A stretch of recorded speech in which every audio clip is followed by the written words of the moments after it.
नमस्कार। हाल ही में लद्दाख के लिए 5 नई डिस्ट्रिक्ट्स का ऐलान हो चुका है और ऐसे में मेरे साथ वो व्यक्ति मौजूद हैं जिन्होंने उस समय उस कमेटी का हेड होने के नाते, चेयरपर्सन होने के नाते ये एक रिकमेंडेशन दी थी कि लद्दाख में सिर्फ 2 ज़िले होना काफ़ी नहीं है। मेरे साथ प्रमोद जैन जी मौजूद हैं। प्रमोद जैन जी, सबसे पहले नमस्कार। नमस्कार सर, आपको तो पहले बहुत बहुत बधाई हो कि 5 नई डिस्ट्रिक्ट्स का ये तोहफा लद्दाख को मिला है और आपकी पूरी टीम की अगुवाई में ही ये रिकमेंडेशन दी गई थी। पहले तो ये कि कैसा लग रहा है sir? I am very happy, thank you very much. पहले तो आपका धन्यवाद और शुक्रिया, आपने इस विषय पे चर्चा पे मुझे बुलाया। बहुत अच्छी फीलिंग है। हमारी रिकमेंडेशंस लगता है इन टोटो एक्सेप्ट हुई हैं। प्रोफेशनली सेटिस्फेक्शन होती है। सर, अब कमेटी के काम के बारे में बात करेंगे और आपके अनुभव के बारे में। सबसे पहले ये कि जब सितंबर 2024 में ये कमेटी खास तौर पर बनाई गई थी, तब आपके सामने सबसे बड़ा चैलेंज, चुनौती क्या थी? 2-4 मोटी बातें मैं पहले आपको बता दूं, बैकग्राउंड इसकी, बिल्कुल, ताकि हमारे दर्शकों को भी क्लैरिटी रहे और एक फोकस तरीके से हम आगे बढ़ें। जी। लद्दाख में आबादी कम है लेकिन एरिया बहुत ज़्यादा है जी।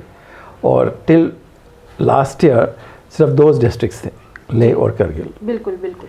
उनकी अपनी चैलेंजेस हैं, अपनी डिफ़िकल्टीज़ हैं, लोगों की एस्पिरेशंस भी हैं और लोगों का एम्बिशन भी है। हर गवर्नमेंट सर्विस, हर पब्लिक सर्विस की डिलीवरी इजी हो, टाइमली हो, इफ़ेक्टिव हो और as near the door step as possible हो।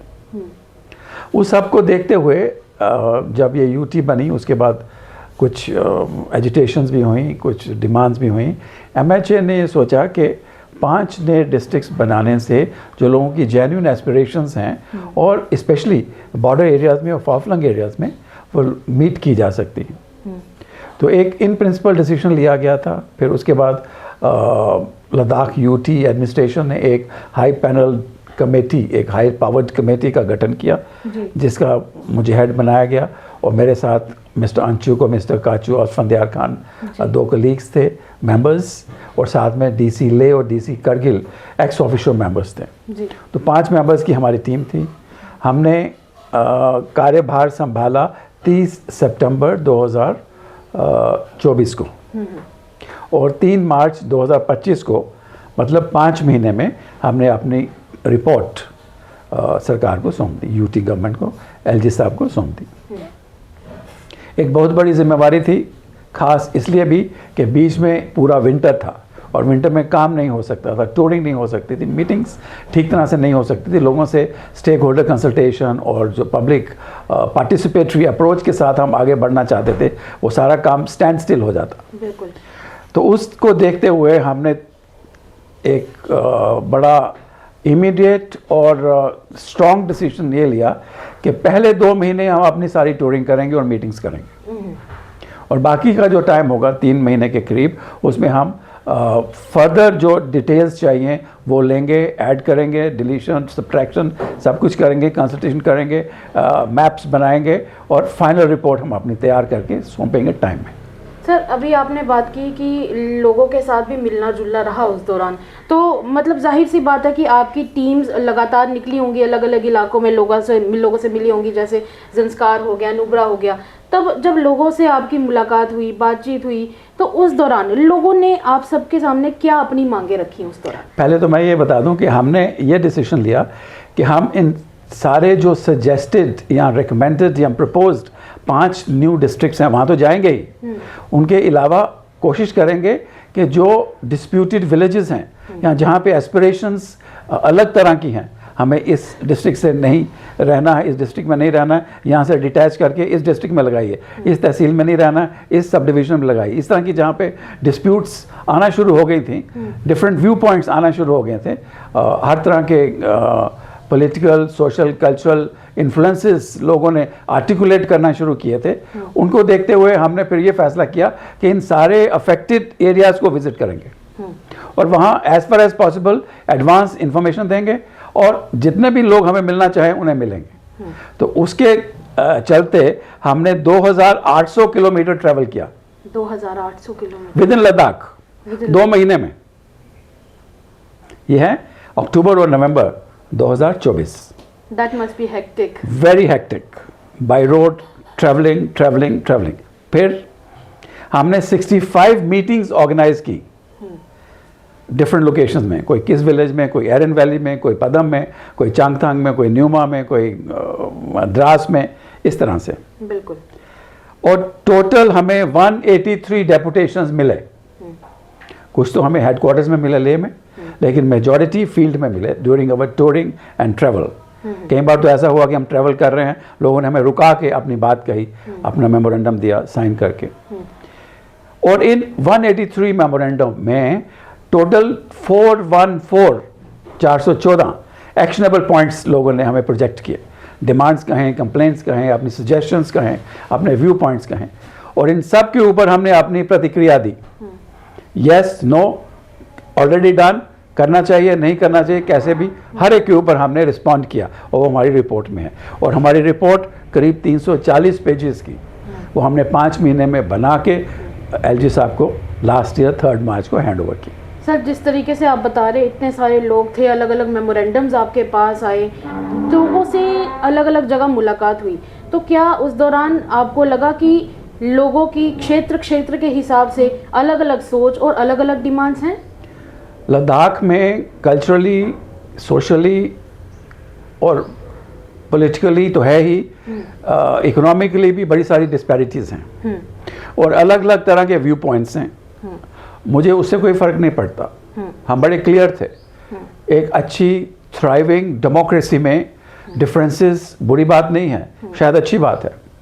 सिर्फ ये है कि सिस्टम को उन सारे डिफरेंसेस को समझना है, ऑब्जेक्टिवली एनालाइज करना है विदाउट फियर और फेवर, और on professional clearly decided criteria को टच स्टोन बना के अपनी रिकमेंडेशन देनी है, यस और नो कहना है।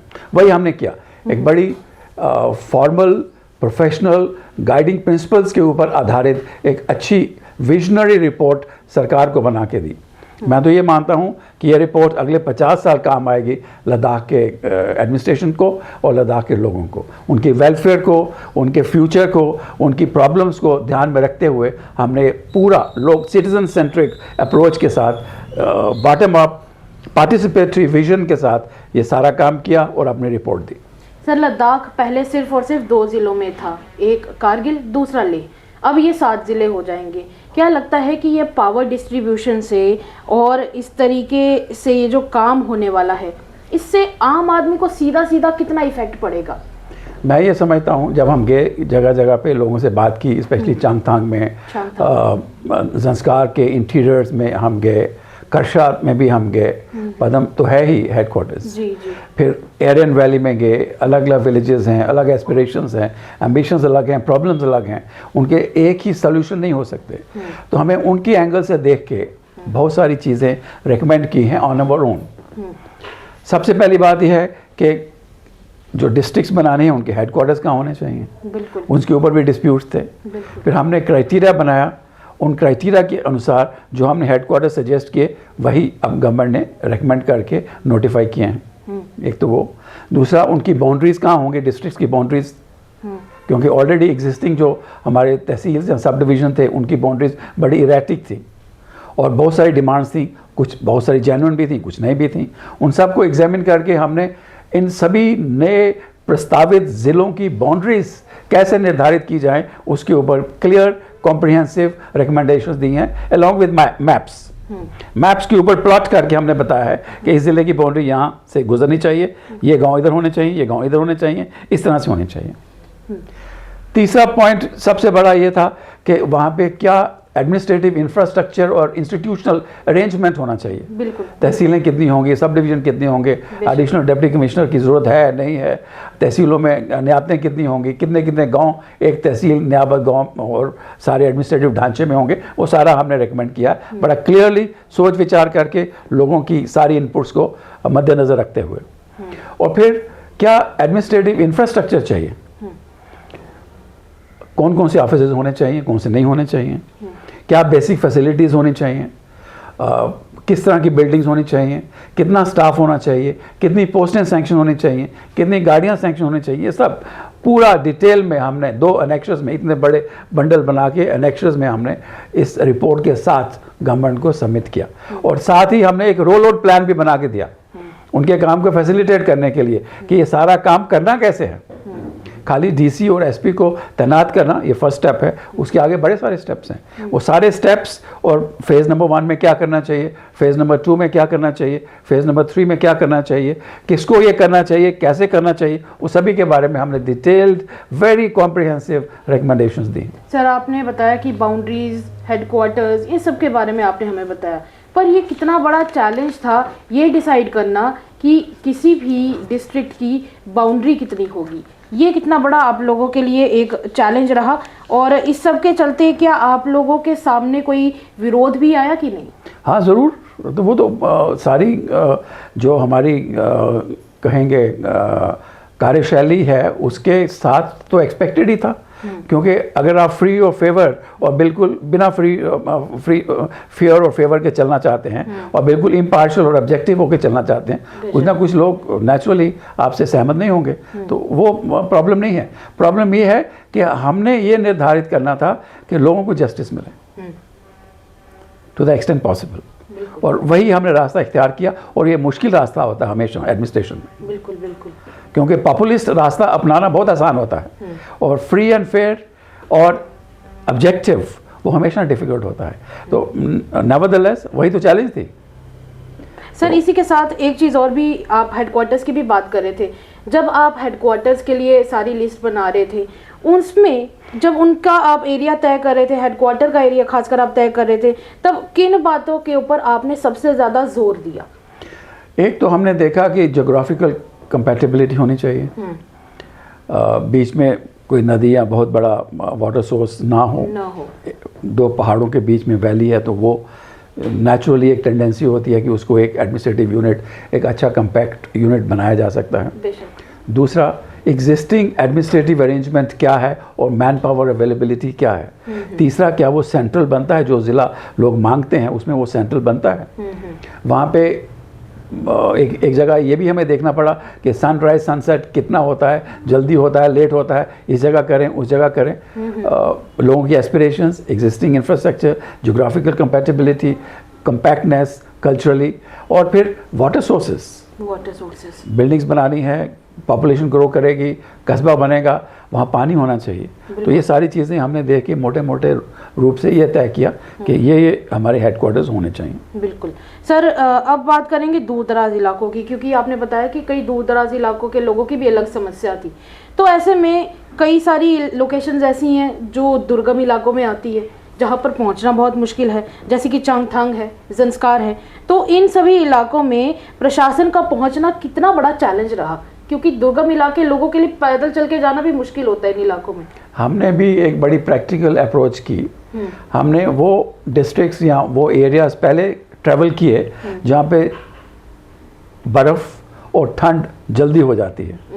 जैसे हमने अक्टूबर के महीने में ज़ंस्कार और चांगथार को टूर कर लिया, हालांकि उस वक्त भी वहाँ बड़ी ज़्यादा ठंड हो गई थी। जी। और हमें 2-2, 3-3 स्वेटर और जैकेट्स और डबल कैप्स और double socks, double woollen socks पहननी पड़ी। इस तरह ओवरऑल ये उस वक्त की बात मैं कर रहा हूँ। जी जी। क्योंकि अगर वो हम समय कहीं और चले जाते तो फिर बाद में हमें मार्च तक वेट करना पड़ता उन जगहों में जाने के लिए। बिल्कुल बिल्कुल। एक तो वो प्रैक्टिकल अप्रोच हमने अपनाई। दूसरा, हमने ये कोशिश की कि जितने भी दूर दराज के इलाके हैं वहाँ पहले हो आए, कोई कट ऑफ ना हो जाए या कोई और प्रॉब्लम ना हो जाए। तो वो अप्रोच हमें यूज़फुल रही, नहीं तो टाइम पे हम अपना काम कंप्लीट करके रिपोर्ट नहीं दे पाते। सर, क्या लगता है ये जितने भी ज़िले हैं यहाँ पे लोगों की जो समस्याएं हैं जल्दी हल होने की कोशिश और भी ज़्यादा आसान हो जाएगी? क्योंकि आपने कहा कि जिस तरीके से आपने प्लानिंग करके चली कि हम लोग वहाँ पे स्पेसिफिक टाइम पे चले जाएं, वरना बाद में जाया नहीं जाएगा। तो क्या लगता है कि इन लोगों के लिए जो आपने पहले से ही एक स्ट्रेटेजिक अप्रोच बनाई, वो स्ट्रेटेजिक अप्रोच काम आएगी बाद में और लोगों की समस्याएं जल्दी हल हो पाएंगी? मैं तो बहुत पॉजिटिव हूँ और मैं ये मान के चलता हूँ कि अगर हमारी रिकमेंडेशंस के अनुसार सारा रोल आउट किया जाता है और हमारी रिकमेंडेशंस के अनुसार सारी एडमिनिस्ट्रेशन की व्यवस्थाएं सेटअप की जाती हैं तो यकीनी तौर पे लोगों को बहुत ज़्यादा फ़ायदा होगा। बहुत सारे इलाके हैं, गांव हैं, न्याबते भी हैं, जहां से डिस्ट्रिक्ट हेडक्वार्टर्स में आने के लिए आज की डेट में यहाँ till 2 days back 150 kilometre 200 kilometre चलना पड़ता था, खासतौर पे चंगतांग में, यहाँ उधर जंस्कार में, नूबरा में भी बड़े डिस्टेंसेस हैं, और हर जगह है इस तरह की प्रॉब्लम है। एक तो वो उन लोगों को राहत मिलेगी, क्योंकि अगर डिस्ट्रिक्ट हेडक्वार्टर पे पहुंचना है और जोग्राफिकल कॉन्टीन्यूटी है और वहाँ पे बस सर्विस हम प्रोवाइड कर दें और ये इंश्योर करें कि कम से कम एक बस सर्विस वहाँ से तहसील, न्याबत और बड़े बड़े जो विलेजेस हैं वहाँ तक रोज़ चले, तो जाहिर है कि लोगों की एक्सेस इंप्रूव होगी और लोगों को ये सेटिस्फेक्शन होगी कि हाँ, हमें नए ज़िले बनने का भरपूर फ़ायदा मिला है, और मुझे उम्मीद है ज़रूर होगा। सर, अक्सर ऐसी जगहों पे बड़े सारे चैलेंजेस होते हैं, खास करके हेल्थ केयर फैसिलिटी के चैलेंजेस, एजुकेशन के चैलेंजेस होते हैं। तो जब खासकर आपकी कमेटी ने महिलाओं से बातचीत की, तब उस दौरान उनके द्वारा आपको क्या क्या ऐसे रेकमेंडेशंस मिले जिसकी वजह से आप जो सोच के चल रहे थे उसमें नए आइडियाज़ भी ऐड होते गए और कुछ आपको अमेंडमेंट्स भी करने पड़े बीच में? मैं आपको बता दूं, ये on a very serious note, जो भी हमने मीटिंग्स की 60-65, उनमें से जो बेस्ट मीटिंग थी that was an all women meeting. Yes, they came prepared and they had very clear ideas क्या होना चाहिए, कैसे होना चाहिए, विमेन सेफ्टी के लिए, विमेन की भागीदारी के लिए, विमेन की डिसीजन मेकिंग में इन्वॉल्वमेंट के लिए, और ये सारे कनेक्टेड इश्यूज। और मुझे बहुत अच्छा लगा कि they were more prepared than their male colleagues. उन्होंने बहुत सारी बातें कही जो हमने अपने रिपोर्ट्स में इनकॉर्पोरेट भी की हैं। और इसी के साथ सर अब बात करेंगे कि आपकी कमेटी ने कहीं ना कहीं 3 महीने में इस पूरे प्रोसेस को कंप्लीट करना था और रिपोर्ट आपने सबमिट करनी थी, लेकिन इसमें थोड़ा सा समय ज़्यादा लग गया। क्या उसके बेसिक रीज़न थे कि लोगों के इतने ज़्यादा इश्यूज थे जिनको या यूँ कहे कि सार में डालकर इकट्ठा रखना, वो ज़्यादा उसमें टाइम गया या किस में टाइम गया ज़्यादा? ऐसा है, जब हमें ऑफर आई, हमने डिसाइड किया, बात हुई, चीफ सेक्रेटरी साहब से बात हुई, एलजी साहब से बात हुई कि ये जो 3 महीने की बात है इम्पॉसिबल है, इस तरह के काम को कम से कम 1 साल लगता है। तो उन्होंने कहा कि कोई बात नहीं, आप फिक्र ना करिए, हम 3-4-6 महीने और इसको एक्सटेंड कर देंगे, तो आप इसको काम शुरू करिए। फिर हमने 3 महीने में एक प्रिलिमिनरी रिपोर्ट बना के दी थी ताकि उनको भी तसल्ली हो कि हम काम कर रहे हैं, और साथ में रिक्वेस्ट की, फॉर्मल रिक्वेस्ट कि इसके कार्यकाल को बढ़ाने की ज़रूरत है। मैं बिल्कुल क्लियर हूँ और ये मानता हूँ कि अगर आपको अच्छी प्रोफेशनल रिलायबल रिपोर्ट चाहिए तो टाइम देना पड़ेगा, रिसोर्सेज देने पड़ेंगे। सर, टाइम और रिसोर्सेज की तो बात हो ही रही है, पर देखा जाए तो रिपोर्ट तैयार करने से लेकर 2026 में नोटिफिकेशन आने तक देखा जा रहा है कि समय ज़्यादा लग गया, क्योंकि ये वो पॉइंट ऑफ व्यू है जो लोग सोचते हैं और लोगों को भी लगता है कि टाइम ज़्यादा लग गया। पर आपके हिसाब से देखा जाए तो चैलेंजेस बहुत ज़्यादा थे, हर जगह विजिट करना भी ज़रूरी था, और ऐसे में क्या ये जो प्रक्रिया है ये उम्मीद से थोड़ी धीमी रही या फिर जितना आपने टाइम सोचा था, प्लान किया था, उसी हिसाब से चला? देखिए, ऐसा है, हमने तो 3 मार्च 2025 को अपनी रिपोर्ट 5 महीने में दे दी। जी बिल्कुल। अब सरकार में सिस्टम होता है, वेरियस लेवल्स के ऊपर एग्जामिनेशन किया जाता है, स्क्रूटनी होती है, कंसल्टेशन होती है, और चूंकि यूटी है तो इसमें एमएचए की भी इन्वॉल्वमेंट, स्क्रूटनी और उनका व्यू पॉइंट ज़रूरी है।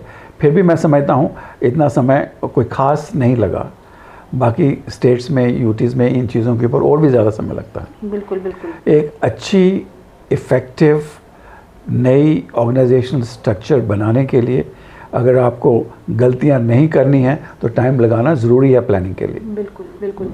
सर, आपने अभी बात कही कि एमएचए का भी इन्वॉल्वमेंट रहता है, और जाहिर सी बात है कि अप्रैल 2025 में आप लोगों की जो रिपोर्ट थी वो एमएचए को भेजी गई थी, गृह मंत्रालय को भेजी गई थी, तो उसके बाद क्या उसमें कोई बदलाव खास किया गया या फिर ज़्यादातर वो सेम टू सेम थी जैसी आपने भेजी थी? मैं इस विषय में कुछ नहीं कह सकता, ये तो यूटी ऑफ लद्दाख आपको बताएंगे, लेकिन जो मेरी इनफॉर्मल रिपोर्ट्स हैं वो ये कि इनफॉर्मल, अनऑफिशियल, वो ये कहती हैं कि रिपोर्ट को उन्होंने इन टोटो एक्सेप्ट किया है। सर, अब जब नए ज़िले बनने ही जा रहे हैं तो ऐसे में अगला सबसे ज़रूरी स्टेप आपको क्या लगता है कि क्या होना चाहिए? सारी बातें तो हम मीडिया के माध्यम से नहीं कर सकते और मेरी तो शपथ है गोपनीयता की। हमने जो रिपोर्ट दी है वो एक कॉन्फिडेंशियल डॉक्यूमेंट है, हालांकि मेरे पास एक कॉपी ज़रूर है लेकिन मैं शेयर नहीं कर सकता।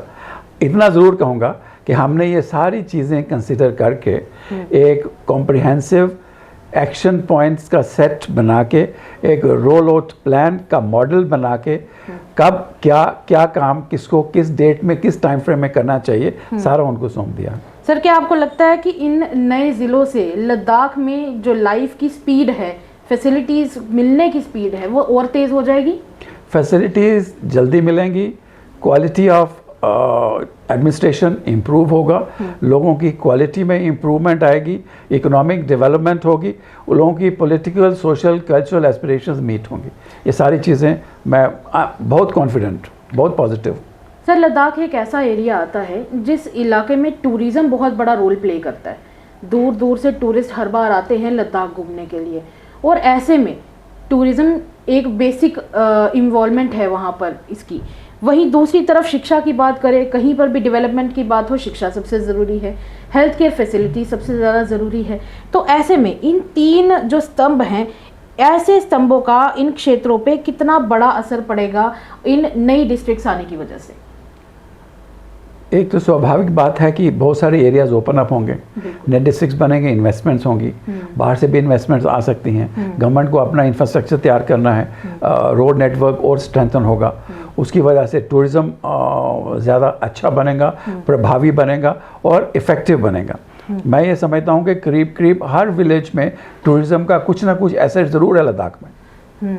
सर, अब बात करेंगे कि जो आप लोगों ने इतनी मेहनत की उस सब के बाद, क्योंकि आपने बोला कि अपने आप को पहले ना रख के, सब्जेक्टिव ना होके ऑब्जेक्टिव होके चलता है, तब उस दौरान काफ़ी सारे चैलेंजेस भी आते हैं। तो उस दौरान क्या आपको किसी प्रकार के क्रिटिसिज्म या आलोचनाओं का सामना करना पड़ा? हो भी तो इररिलेवेंट है, वो मैंने नहीं रखता है, वो तो एक सिविल सर्वेंट की लाइफ का हिस्सा है। बिल्कुल। सर, अब आप किस तरीके से सुनिश्चित कर पाएंगे कि ये जो नया कदम है ये किसी क्षेत्र या समुदाय के लिए अन्याय ना कर पाए, बीइंग एन आईएएस? हमने तो अपना काम कर दिया, अब तो सरकार को अपना काम करना है। बिल्कुल बिल्कुल। उनको अगर हमारी राय चाहिए तो वेलकम, हमारी गुड विशेस हैं। जी जी जी। और मुझे उम्मीद है कि वो बड़े समझदार और मैच्योर लोग हैं, एलजी साहब हों, बाकी लोग हों, बड़ा अच्छा काम करेंगे। जी जी। और निश्चित तौर पे लद्दाख के लोगों को, हर समुदाय के, हर जाति, हर वर्ग के लोगों को, महिलाओं को, बच्चों को, पुरुषों को, सभी को इससे फ़ायदा होगा। इस तरीके से, लेकिन आप चैलेंजेस की बात कर रहे थे, कई ऐसी लोकेशंस थी, जैसे खासकर संस्कार की आप बात कर रहे थे, नुब्रा की बात कर रहे थे, इन लोकेशंस पर जाना, लोगों से मिलना जुलना, ऐसी कोई बात जो आपको याद रही हो, जो आपको लगा कि नहीं ये ऐसा इशू है जिसके बारे में ज़रूर बात होनी चाहिए? बहुत सारे इस तरह के हैं, लेकिन वो उनको समय में समेटना और एक आध मिनट में कहना आसान नहीं होगा। एरियन वैली जब हम गए, जहाँ पे दा, हानू और इस तरह के विलेजेस हैं, वहाँ पे हमने देखा कि आज़ादी के बहुत सारे सालों के बाद भी उन लोगों को वो बेसिक नेसेसिटीज़ नहीं मिल पाई हैं जिस कदर देश के बाकी हिस्सों में या लद्दाख के बाकी हिस्सों में अवेलेबल हैं। उनका रहन सहन, खान पान, उनका एजुकेशन, हेल्थ केयर वगैरह अभी भी काफ़ी बैकवर्ड है, वहाँ ज़्यादा अटेंशन देने की ज़रूरत है। सर, अगर आपको कभी दोबारा मौका मिले तो फिर क्या आप कुछ अलग तरीके से करना चाहेंगे इसी सब को लेकर? सिर्फ ये है कि इसकी इम्प्लीमेंटेशन को और ज़्यादा इफेक्टिव, प्रभावी और विजिबल बनाया जा सकता है, बिना अननेसेसरी एक्सपेंडिचर के और बिना किसी डिले के वो किया जा सकता है। सर, लद्दाख के लोगों से आपने इतनी देर उनके बीच में आप रहे, और ऐसे में अब क्योंकि लद्दाख को वो मिलने जा रहा है जिसकी आपकी और आपकी टीम ने रिकमेंडेशन डाली थी, तो ऐसे में लद्दाख के लोगों के लिए आपका पर्सनली क्या मैसेज रहेगा? मेरी गुड विशेस, इस सारी नई डेवलपमेंट का पूरा फ़ायदा उठाएं और अपनी जो ट्रेडिशनल ब्रदरहुड और हार्मनी है उसको बरकरार रखें, आगे बढ़ें। ज़रूर उनकी स्थिति और उनकी इकोनॉमिक और social conditions, personal lifes improve होंगी। मैं बहुत बहुत क्लियर हूँ, बहुत कॉन्फिडेंट हूँ इस बारे में। चलिए प्रमोद सर, आपने हमसे बातचीत की, अपना कीमती समय निकाला, उसके लिए बहुत बहुत धन्यवाद। थैंक यू, धन्यवाद। तो ये थे हमारे साथ प्रमोद जैन जी, जिनकी कमिटी ने एक इतना बड़ा रोल प्ले किया कि जिसकी वजह से आज लद्दाख को 5 और नए डिस्ट्रिक्ट्स मिले हैं। चलिए, लद्दाख के लोगों के लिए बहुत बड़ी खुशखबरी है। तब तक के लिए ऐसी ही खबरों के लिए आप हमारे साथ ज़रूर जुड़े रहिएगा और हमें फ़िलहाल के लिए इजाज़त दीजिएगा। तब तक के लिए नमस्कार।